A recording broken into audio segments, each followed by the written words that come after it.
I left on the 18th of July, lunch at Killarney, and the first night at a free camp at Elora. I walked around the park in the morning and went on to Nobby and had a look at Rubb's pub.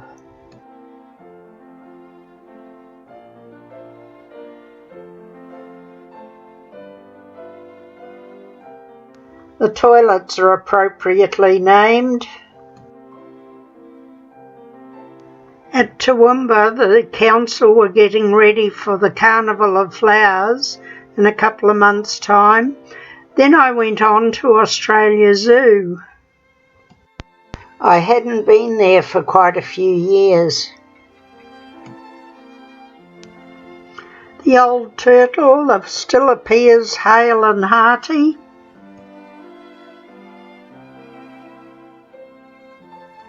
The echidnas, an albino python. I went upstairs to watch the show, which was mainly taunting the crocodiles with chicken.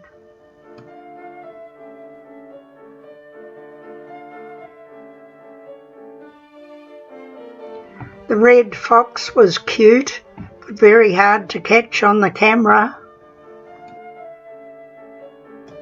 A couple of the keepers were making friends with some young cubs.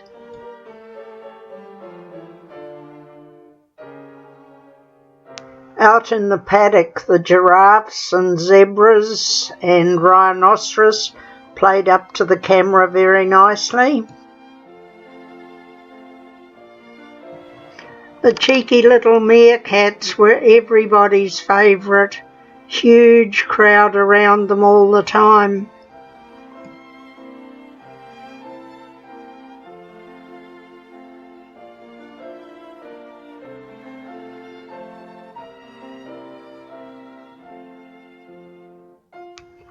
That night there was a fire in the restaurant next door, and the backpackers' hostel at Bundaberg was burnt out.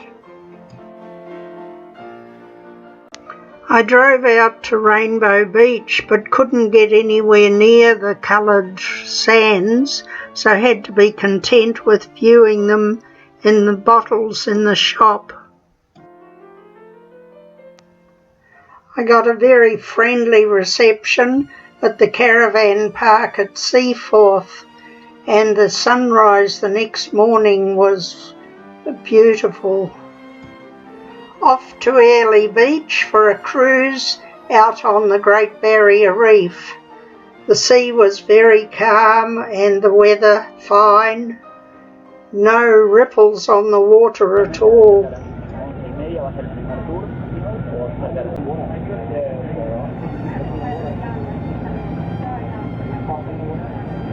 Our first glimpse of the reef.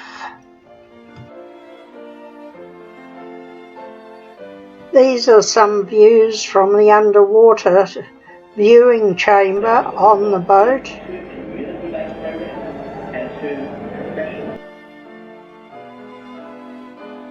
Some of the younger ones had a great time snorkeling, and then it was out on the underwater submarine for some views of the reef itself.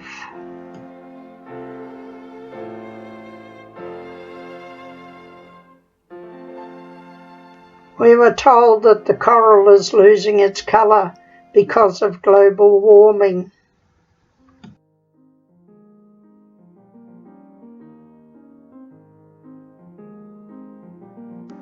It was Sunday when I got to Bowen and nothing much open, so I drove up Flagstaff Hill and had my lunch there. There's a huge free camp at Rolling Stone beside a little creek. Very pleasant place to stay, huge. A ranger told me not to miss Wallaman Falls, so up I went, 50 kilometres up a very windy road, but when I got there the falls were definitely worth it.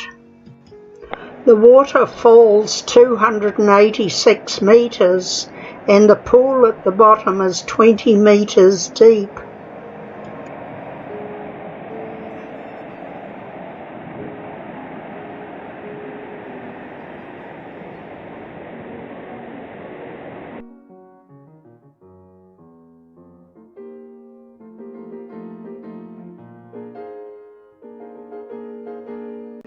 Off now to Paranella Park.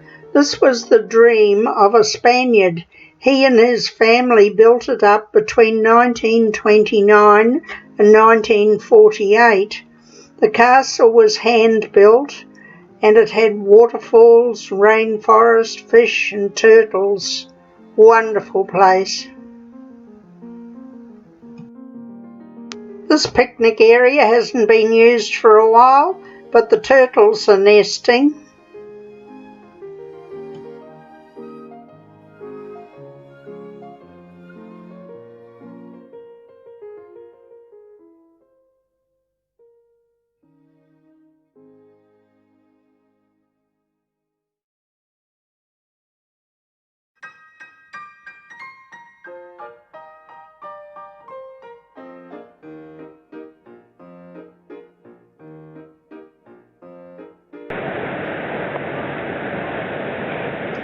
The fish are always happy for a bit of a feed.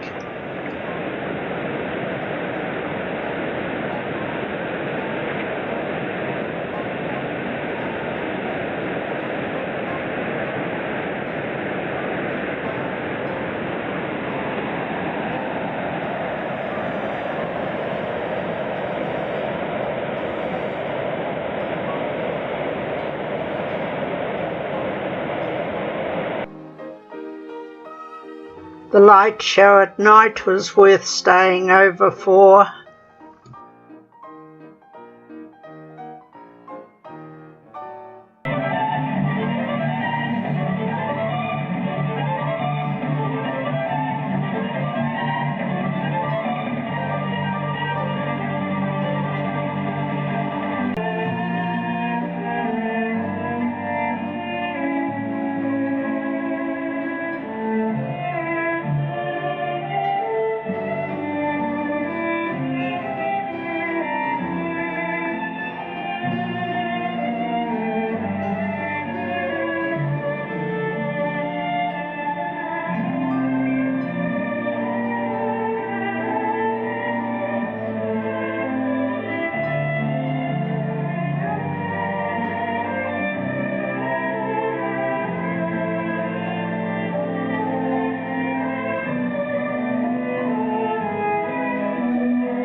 I drove north now, stopped at Babinda, had a look at the boulders, walked along the creek, and then went to the RV park, a free one with all facilities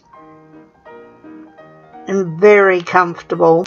This toilet was originally an air raid shelter, one of 57 required by the government between Mackay and Cairns in 1942 after the Japanese attack on Pearl Harbor.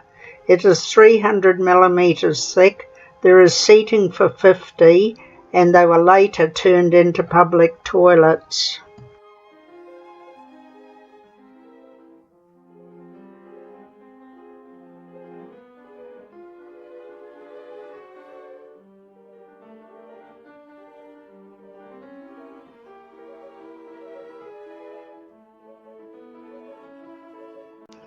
As I drove out, there was a cassowary with a chick.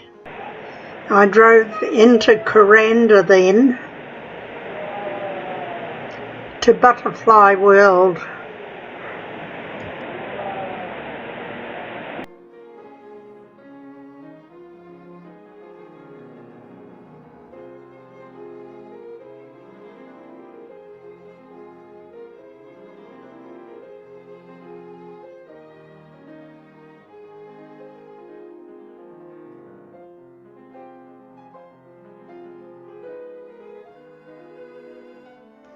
After the butterflies, I visited the birds.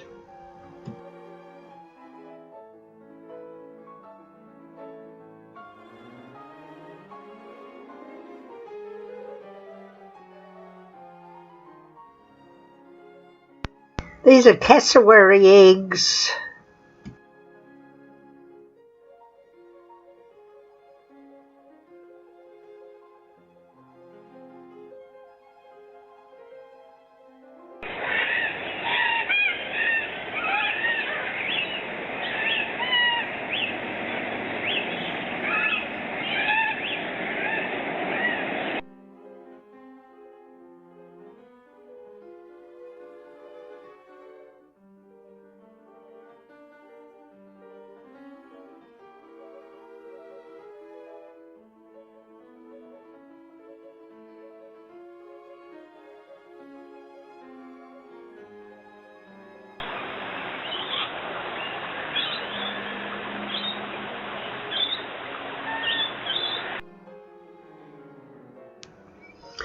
A lot of them were very, very tame, and one of the other visitors took this photograph of one sitting on my shoulder. He wasn't the only one.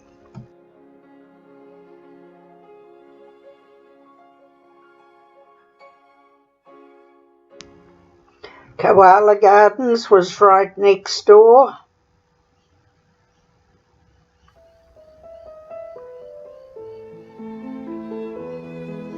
Here's one sitting under a heat lamp with the baby.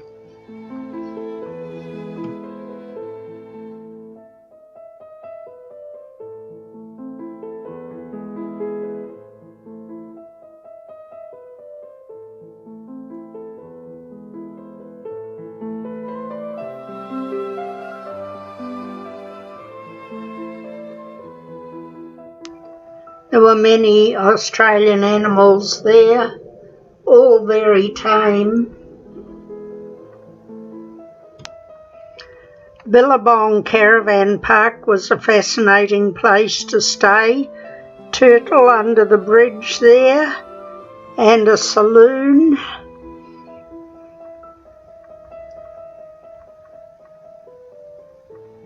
Also a concert area for when they have big do's. At last it was into Cairns for my flight up to Cape York. I was invited to stay overnight in my van on their premises before and after the trip.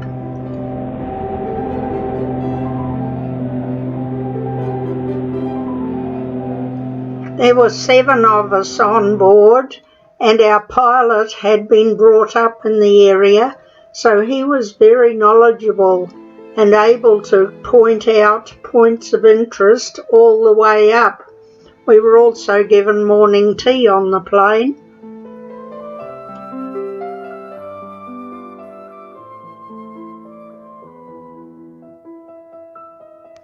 We learned far more of interest by flying up with him than we would have if we had driven up on our own.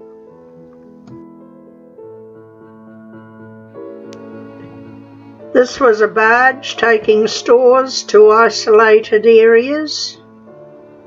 At Barmaga Airfield, we piled into a 4-wheel drive, which took us up to the Cape. Then we faced a 1-hour walk over this rocky outcrop before we arrived at the tip. My friendly photographer made sure I got a good record.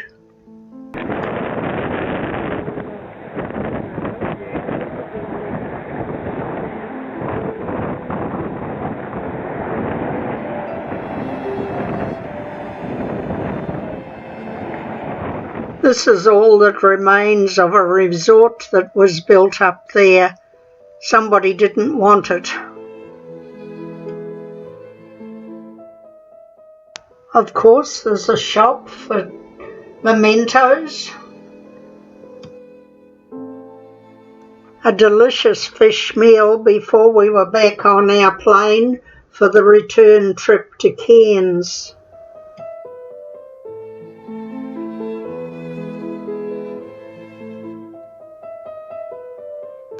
I drove north to have a look at Port Douglas, full of rich man's resorts and classy shops. Drove into Lake Tinaroo and then had a look at the curtain tree where I met Neville and Jan.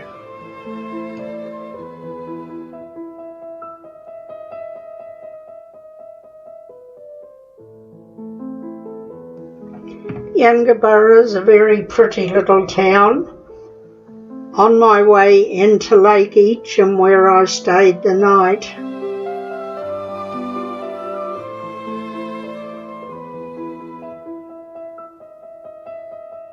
It was an easy walk down to the bottom of Malanda Falls.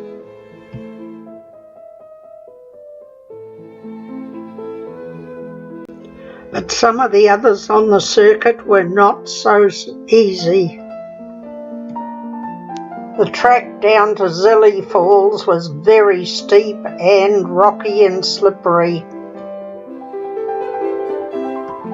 An interesting tree at the entrance to Platypus Park, but not a platypus to be seen.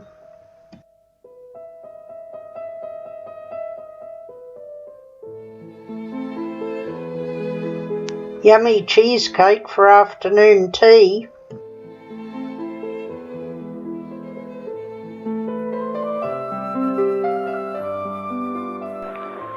Looking for tree kangaroos, you get all excited.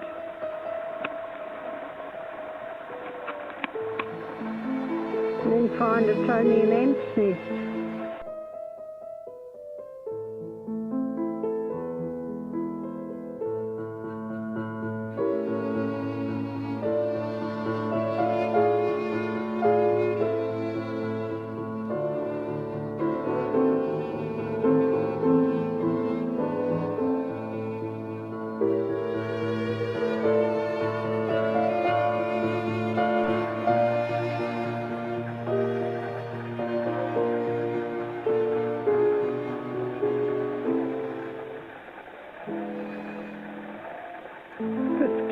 Metres down to the lake surface.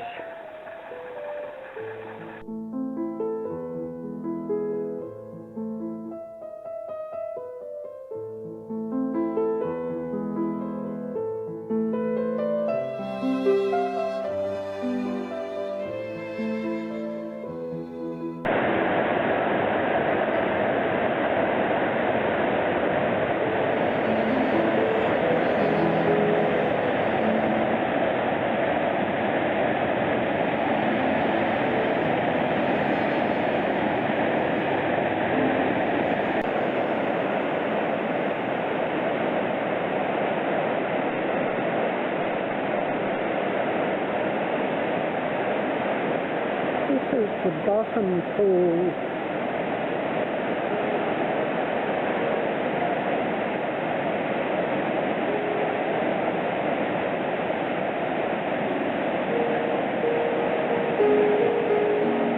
A nice spot for lunch.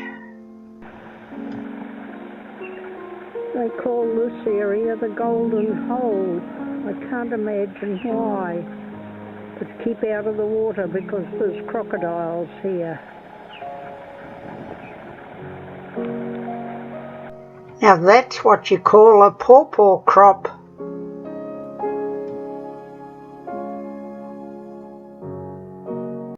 You have to be constantly aware of these cane trains. They're everywhere.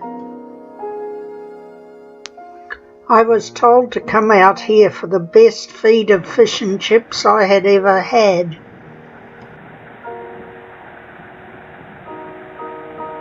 This is Fraser Beach. They weren't wrong.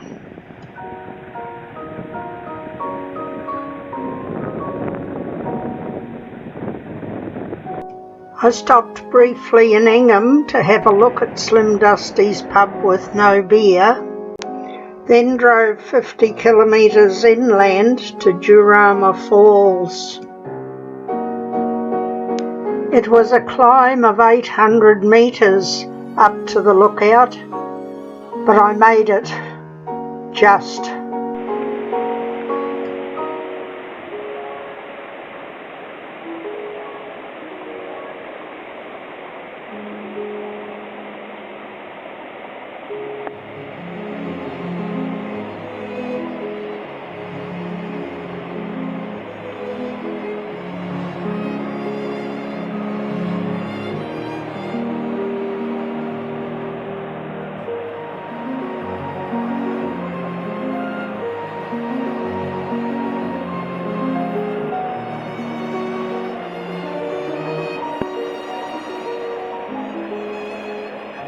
I spent the night at Saunders Beach, then headed inland, where the countryside brought to mind a comment by my farmer son in New Zealand. "Mum, why do they bother?" The Pioneer Cottage has been turned into an information centre, and behind it is this painting by Van Gogh.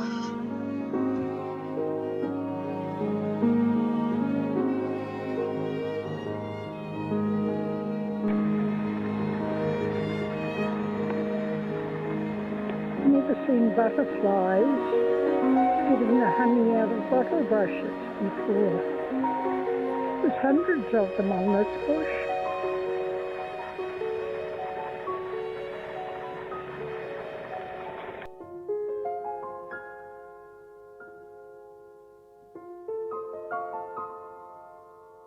This is Lake Maribyrn and the Fairburn dam structure.